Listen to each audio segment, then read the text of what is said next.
Most salespeople get into wishful thinking. They burn up time on people that are never going to buy.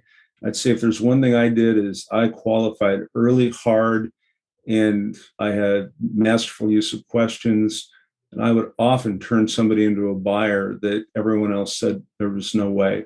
Are you a consulting business owner seeking a better way to scale to your next million in revenue? Accelerate Sales Podcast features other experts who have cracked the code to predictable revenues with proven sales systems that quickly increase revenue and get you on the fast track back to doing what you do best. Now let's accelerate your sales with today's episode. Welcome to the Accelerate Sales Podcast. If it's your first time and you love what you hear, please subscribe. If you're a regular, we always welcome those reviews, in particular, the iTunes reviews. Please take notes, and believe me, there is so much value in this episode. I know I normally say that, but this one in particular. So take notes. We will transcribe. And what you'll also see me do is looking down, because I'm taking notes as well to make sure that I get as much value out of this amazing person as possible. So what are you going to learn? You're going to learn what EOS is, and most importantly, the value that it brings to clients. The second thing you're going to learn is how to position yourself in sales. And this is really a masterclass on this. If you're sometimes uncomfortable in sales conversations, you must listen to this. And then the third one is how to run a sales call. And one tip that I've never heard before that's going to absolutely blow your mind. Our guest today has generated over $1 billion in sales themselves. They also scaled and then successfully exited their part of a 89 in the top 500 Inc. company, right? So they've had specific experience themselves, and then they've gone on and helped since 2005 other people have successful exits that are life-changing. I am so happy to bring you this episode because there is so much value in it. So what I want you to do now is grab a pen, grab your iPad, however you take notes, and get ready for this. What I'll do now is hand you over to Eric Albertson. Welcome, Eric Albertson, to the Accelerate Sales Podcast. Great to have you here, Eric. Glad to be here, Paul. Look, we've had so many wonderful conversations, but it's time that I brought those conversations to other people's ears. So very excited to have you on the show today. And why don't we just kick off with who are the clients that you love to serve? EOS has as a target market companies with 10 to 300 employees. I tend, based on my history, to go to a larger number of employees, but I want people that are really open-minded, respectful. They appreciate what we're doing together. They're frustrated with where they've been, and they've tried a lot of different things. And generally, I don't want to be the first thing they've tried. They've got to want help. Sometimes I get people that somebody on the team wants the company to do it, but unless the whole team wants to help, we don't do it. And then they've got to be willing to be open, honest, and vulnerable, and they've got to be willing to do the work. And one thing is they truly do have to be an entrepreneurial, meaning there isn't an outside owner that's not in the room, because that doesn't really work. And then they've really got to want to go somewhere badly to the point that all those other things can be present. So that's kind of it. And it's a little amorphous to find, but I'm ruthless, unwavering in my commitment that is present. Otherwise, I just tell them to find somebody else. It's interesting that that has its own tractor beam of appeal when people know I'm as willing or more willing to walk away than they might be. Yeah. And I know I briefly mentioned it in the intro about EOS, but for people that have been under a rock or those that haven't heard of EOS, just tell us a little bit about EOS, how it got founded, and a little bit more about what it does. Sure. A gentleman that I know well by the name of Gino Wickman founded EOS. I'm going to say it's coming up on 20 years now. entrepreneurial operating system. And he turned around a family business. He was part of the Entrepreneurs Organization, one of the founding members in Detroit, Michigan. And he kept getting asked over and over again to help other clients, not clients, but other companies grow. And he finally thought, I'm going to just formalize this, make it a business, and then I'm going to make it a book, and then I'm going to make it an organization so I can get leverage. And now it's worldwide. We add 2,500 new companies a month at least that are doing EOS. And I don't know, we've got probably 500, 600, 700 implementers around the world, of which I'm one.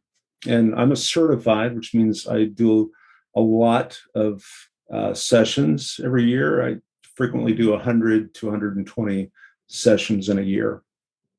And that's an all-day session. Yeah, and is the book Traction, is that his key book? Yes, thank you for saying that. It is the figurehead book, but there are currently, I believe, 6 books in the Traction library with more coming. And, it's well north of 1 million copies sold and so on.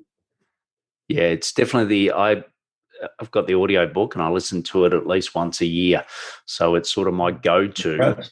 But if for those that, want to understand a little bit more about the book, and I suppose the philosophy of EOS, just if you can give us a quick summary of, in your words, what EOS is and what are the key elements that are in it.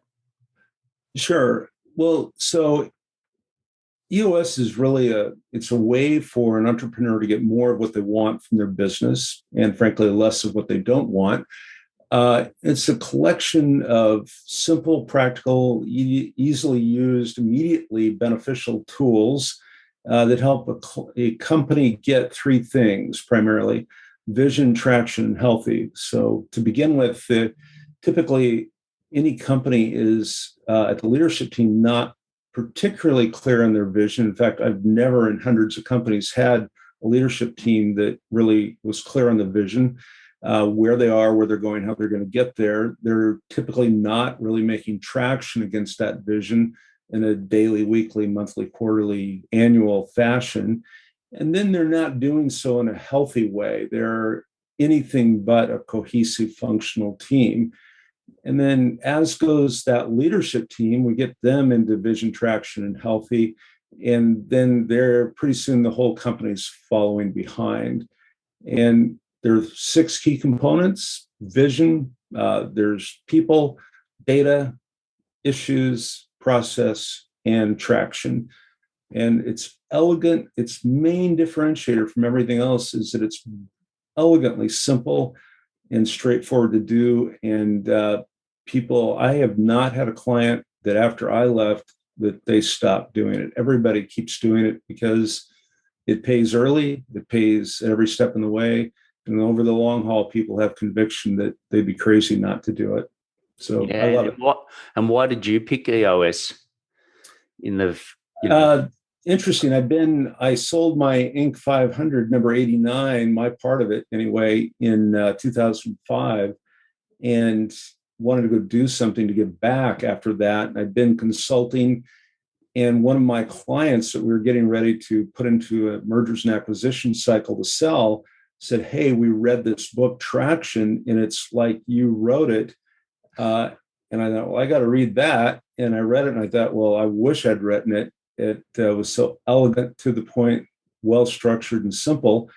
And so I literally quit everything I was doing and just decided to go do that. And I've been thrilled by the impact for my clients. I just had a client last week get their check on about a 14 times EBITDA payout in a market that normally is about 3 to 5 times multiple of EBITDA for a well-run company. So that's a win-win-win for everybody. Yeah, definitely. And for those that aren't familiar with the term, earnings before interest and tax is, one of the key elements. The sales component, right? This Accelerate Sales podcast. And like you said, you've been on a rocket ship that got you to 89 in the top 500 Inc., but you've worked with lots of these teams on this methodology. But in particular, what are some of the key things that you think make a distinction between those companies that, grow revenue versus the ones that don't? Well, I'll share a data point with you that I haven't shared before, and that is to my personal name, I've got well over $1 billion in sales, with my largest single sale being $100 million single PO, and lots in the 50, 60, and then lots of little stuff, of course, too, early on. But I would say that probably the number one thing, aside from getting affiliated with a differentiated product, and EOS doesn't help you get a differentiated product. EOS is about scaling a business. If you don't know your market, then you're technically a startup, and EOS isn't for startups, to be clear. But if you've got a differentiated product and you know who your target market is, which most people don't, you got to know who your ideal client is and why you're a fit for them. And then getting in touch with them without behaving like a normal salesperson. Many of my clients would say, "You're the king of the takeaway." That is, I'm really looking for fit, and I love the Sandler sales system in many ways. I've used many systems, but I love the Sandler and what they call the pendulum, and that is, I'll ask somebody, "Why am I here? What are you hoping I can do for you? What have you tried? Why don't you go with one of those things?" I do a lot of takeaways, and I don't do that to be manipulative, but I want to get down to what is it they're hoping. And I'm very clear that as I have that dialogue with them, they're often discovering their pain with clarity for the first time, and they're discovering, whether or not I'm a fit, and I'm completely detached as to whether I'm a fit or not. I just want to discover it because I hate to waste time. And I would say most salespeople get into wishful thinking. They burn up time on people that are never going to buy. I'd say if there's one thing I did is I qualified early, hard, and I had masterful use of questions. And I would often turn somebody into a buyer that everyone else said there was no way. Yeah. And what are some examples of some of those questions? Well, it's kind of why me and my offering, why now, and why in the way we do it. I actually have, even at this point in my life, my key questions framed on my desk, because I never want, even though I can generally recite these and do so reflexively, it's what are your issues? What's the priority? What evidence do you have of the problem? If they don't have any evidence, why are we talking? Go get the evidence. What's the impact of that? If you were to do something, what does success look like? What's the payoff for that success to you, the other stakeholders, the organization? Who or what else is affected by this? What's the big picture now, the context you're operating in? What are the roadblocks in the past and that you see today? And then I follow up with an email and say, did I get all that right? And I lay all that out. And one of my other questions is, what are you looking for? And then I'll note all that down and I'll say, are you also looking for a way, boom, boom, boom, boom, to round out my differentiation? Again, I think the number one thing about it is I am detached. And people go, I don't feel like I'm getting sold. I feel like I'm learning an awful lot about my situation. And you're a collaborator to help me do that. You're not here to sell me first. Yeah, and around pricing, obviously for lots of consultants, pricing is one of the hardest things from a mindset perspective, right? So obviously you're positioning yourself as the expert there, which is very clear, and I think that's a great way going about it. In the qualification process, when do you mention the investment, the price? Is that one of your early qualifiers to make sure that people have have the financial ability to fund someone like yourself? Yeah, well, so the way I do it is if they're in my target market, I just assume they can afford it. So that's one thing. And which is a little on the cheeky side because I'm one of the most expensive EOS implementers in the world. And I charge $10,000 a day. That's over $1,000 an hour for what I do. And I've never gotten any resistance to that. I put it in this context, though. I say, look, I'll guarantee you that I'll cost you about what a highly qualified administrative assistant, including their benefits, cost, but I'll make a bigger difference in the trajectory, the profits and the revenue and the capability of your organization than your highest paid person. So if you want a bigger impact from your highest paid person at about the cost of an admin, I'm your guy. And you're going to stay with me for 2 years, but there is no contract.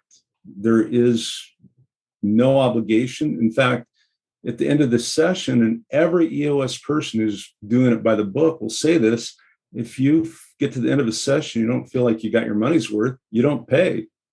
And they have to give me a check at the end of each session. And nobody's ever not given me the check, and $10,000 for a day's work. They've got to feel like they moved their business ahead substantially to do that. And they not only do it, they typically do it with me 13 to 14 times over the course of those 2+ years. Yeah. Yeah, great. And as far as when you go in and start to analyze the sales, right? Are there particular things that you're looking for? So, in a way, I look at you as like a physician, a doctor. You're going in, like you said, you're looking at, asking really good, what do they call it? I should know because I've spent so much time in hospital, but you got the triage at the start of it, which is, you've set up really well. Then what do you go in and what do you look for when you first go into the sales part of the business? Well, I start off with the marketing thinking, and that is, are they clear in the target market? Do they have a list of the people that could buy the product? 98% of the time they don't. So go get that. The next thing is, what are your 3 differentiators where there might be a number of people that have one of them, very few that have 2, and none that have all 3. So if you don't have that, go get that done. And I push them to make iterations through that until everybody believes it. More importantly, that they've talked to some of their clients and their clients say, yeah, that's it. And then the next thing is, do they show a proven process? Here's how we're going to get you from where you are to where you want to be. And then the last thing is, if at all possible, and it's possible the vast majority of the time, is to have a guarantee that removes the risk for the client. And if you don't, you really need to think about that, because I almost always have people say, we couldn't do that in our business. And yet, I'd say 90% of my clients get to a place where they can do it. Some are a little slower than others, but and that always closes more sales and makes people happier. And almost nobody ever takes a redemption against that. And I can tell you many, many stories. The best thing about it is it's a catalytic function to let you know when you're not delivering as you promised. And that's according to Jim Collins. Yeah. Who always, well, my paraphrasing is be brutally honest about where you are today and have a clear vision for the future. So that was the key saying that I took out of his Good to Great book. You've got the methodology of EOS, but what happens for you as a consultant? Like, to EOS, does the brand send you leads? Do you have to go and get your own leads? Obviously, you're at the pinnacle of EOS, but as a normal EOS consultant, so to speak, or an implementer, what happens? How do you or others, I suppose, get those leads into the business? Well, for a new implementer in general, it can be kind of difficult because like in a lot of things, you have to kiss a lot of frogs. And with that definition of 10 to 300 employees, well, there's millions and millions of companies that fit that model. So we typically get at those people through connectors, people that are what you could call fellow travelers that know of people that are looking for help. So you get connectors. So I've done some of that. I've drunk a lot of coffee with those guys. And by the way, on connectors, one of the biggest things I figured out was if they can't prove to me that they routinely connect other people, just because it would be good for those two people, not because it would be good for them, then I never have another cup of coffee with them or another phone call, because I find people aren't going to suddenly become a connector for me when they aren't for others. So I don't waste any time there. But I also just reach out directly to people. And my business pretty much started off of the back of people I already knew. So I instantly converted some old clients into some new clients. And then they got such great results fairly quickly that they started talking about it. And I haven't actually had to go look for any business for a long time, because all of my business comes now via word of mouth. But to be clear, when I first started EOS, you couldn't hardly find anybody that had ever heard of EOS before. It's very different now. But back then, when I was building my foundation, I would go months between running into anybody that had ever heard of EOS. The other big function that I have and that many others use is I'm a big believer in Vistage. And I'd say at least half of my clients are in Vistage. The Vistage chairs believe in EOS, the Entrepreneurs Organization. Any of those type of organizations typically will have a belief in EOS, as does Dan Sullivan in Strategic Coach. So those are all sources. So fellow travelers are the biggest way we get the first meeting. And then after that, it's a matter of, doing the things I said before. Is this really the right time? Are they in enough pain? And do they meet the other ideal client characteristics? Yeah, look, I really like that point around, have you referred others? So, I call it the referrals, and often, who goes before your client, who goes after your client is a great way of notifying those people. You say connectors, I say referrers, but, let's call it the same thing. Yeah. And I think the other thing is, tell me one now. So I say to people, if you're in that, some people say a partnership, we're going to join a partnership and it all sounds great. To me, it's always, well, who's one of your clients now that we could go and get this happening with? And I think, I love your point around, have you done it before? And then I think the other one for me is, let's pick someone now. And that's often, like you said, you really want to go hard and qualify people. I think as you've demonstrated today how you do it for clients, I think it's really important to do that for partners as well. And it sounds like you're on the exact same page. Where do you see the role of consulting in this complex world? Is it less in demand, more in demand? Where do you sort of see it going in the next sort of 5 years? Well, one critical distinction is EOS people are not consultants. We implement the EOS model and we facilitate. So just to be clear, we don't tell anybody what to do ever, and which is what you do in consulting. And I see the role growing really rapidly. It pays so well. People that use EOS grow dramatically better than people that don't use anything, and even better than people that try to do it on their own. I have a lot of people that have used other models and failed, or they've tried to do it on their own and failed. And I just tell them, go try it on your own, but tick-tock, the death rates hold steady at 100%. I have yet to run into anybody who could do it well themselves. And there are so many turns in the road that are difficult to make if you even see them, and you're in the ditch and you didn't even know it. So, if you want to save that money, by all means, save the money. but you're leaving for every dollar you save, you're usually stepping over $100 bill to save that. Yeah, and I love I've never heard it before where you said, it's the cost of a good admin resource. I think that was a brilliant way of articulating the opportunity gap, I suppose. So before we go into the rapid fire section, want to ask you, do you think you've got the sales system to get those referrals to double your business? And what I've got is a pulse. We call it the pulse. And you can go and answer the 9 questions. It'll take you about 3 minutes, but they're 9 critical questions.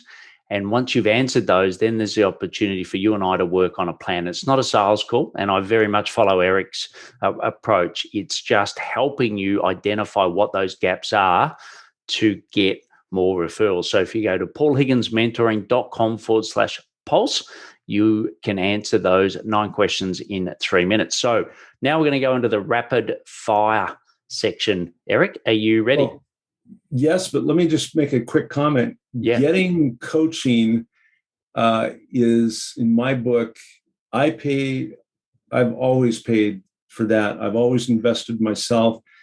You don't get to the history I've got in selling on your own. It's an illusion. And I just know every time I fork over $1, I'm just like my clients, I'm getting $100 back.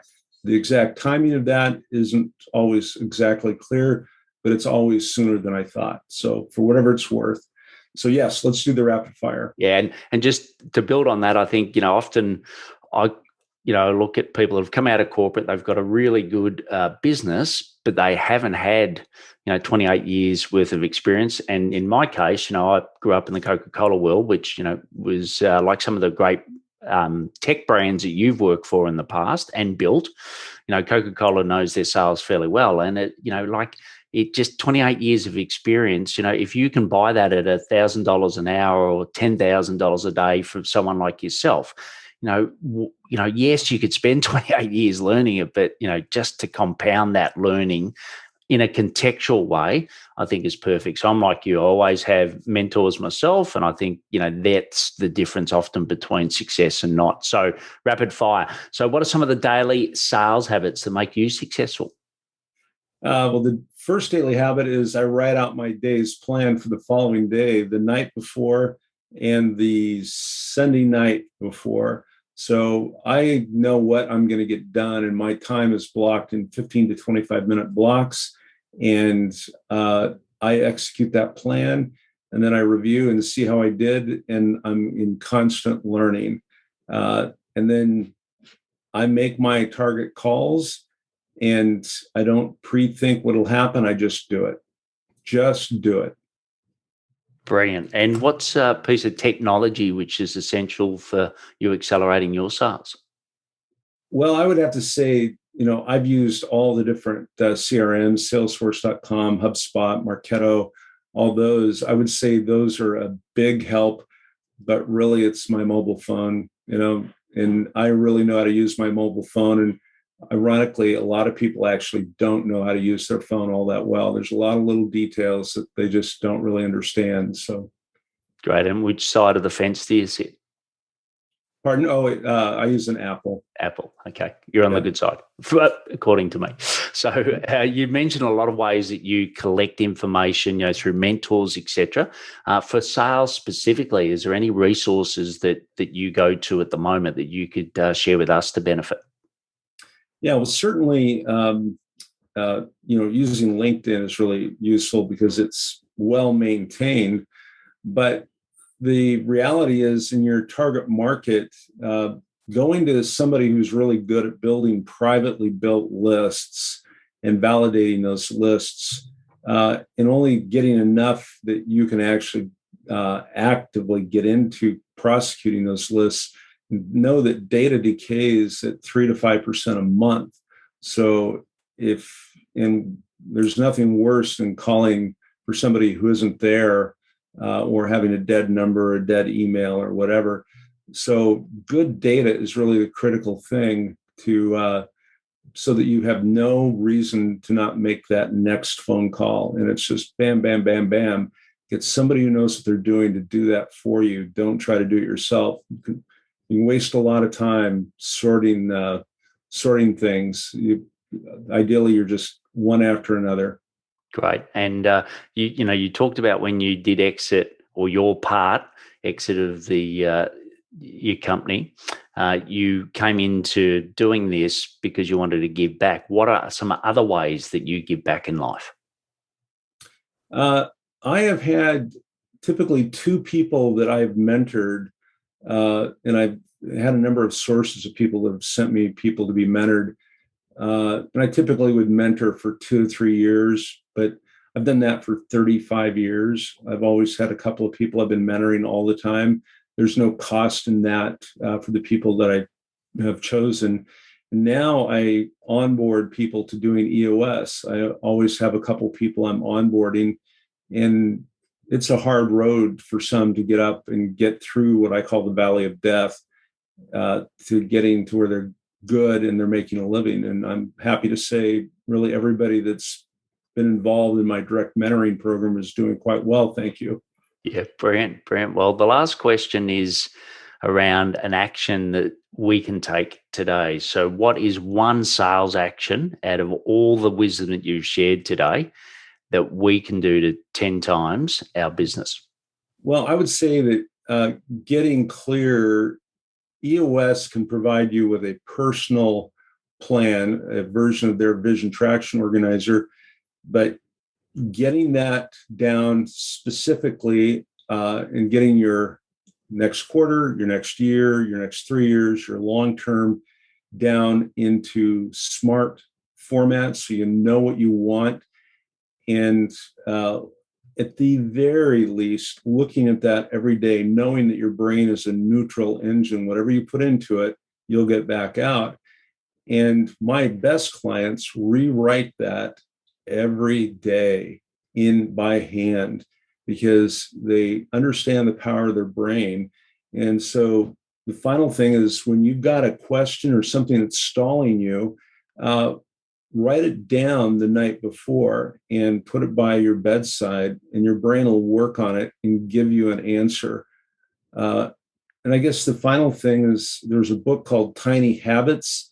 And that's a killer book. I think James Clear's Atomic Habits are also good, but you are your habits. So become clear on what it takes for you to get into action, because no action, no results. That's simple. Brilliant. So that's it. Well, look, it's been an absolute joy having you on today. I've enjoyed all of our conversations, but like I said at the start, I'm so glad that we're sharing this one with all of our listeners, meaning you out there. So you can find out more at eosworldwide.com.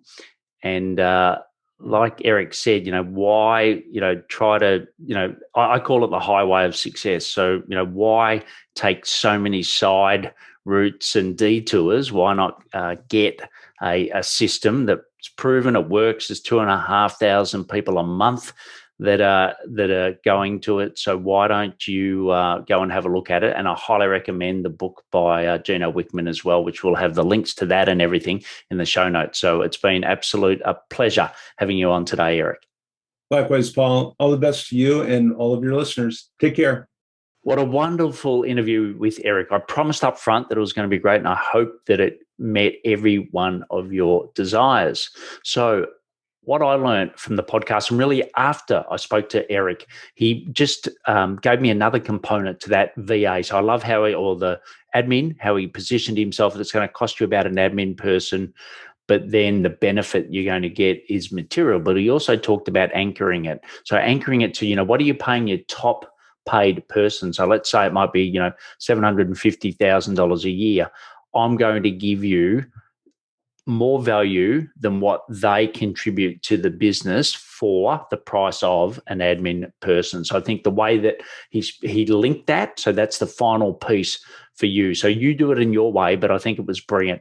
So I'd love for you to actually move your learning not into action this time, but into implementation, because that's what Eric helps people do. And I want you to go and share one thing that you've taken from this amazing episode with Eric. Share it on his LinkedIn profile. Also share it as a post mentioning him. That would be fantastic. And it's a small price to pay for the wisdom that he shared today. There's also all the links in the show notes, so about the book, traction, etc. That'll be all in there for you, and there's the transcription as well. Also, I'd love for you, given how valuable this episode was, is to share it with 1, 10, or maybe 100 people and be the sales hero for them. Okay, they will love you for sharing this. Also, if you want to know the gap between your current sales system and one that's going to give you referrals, or as Eric said, connectors, just go to paulhigginsmentoring.com/pulse. Please take action to accelerate your sales. I'm fired up after today's episode. What about you? But hey, before you go, learning is just one piece of the puzzle. Now it's time to put today's strategy into action. Head over now to today's show page at paulhigginsmentoring.com/podcast and share how you'll put it into action. Be sure to head over to your favorite podcast platform and subscribe, rate, and review the show. Tell me what your favorite episode is. And don't wait 1 minute more to gain access to your pulse check at paulhigginsmentoring.com. This could be the difference between struggling to get more leads and making this next quarter your best one yet.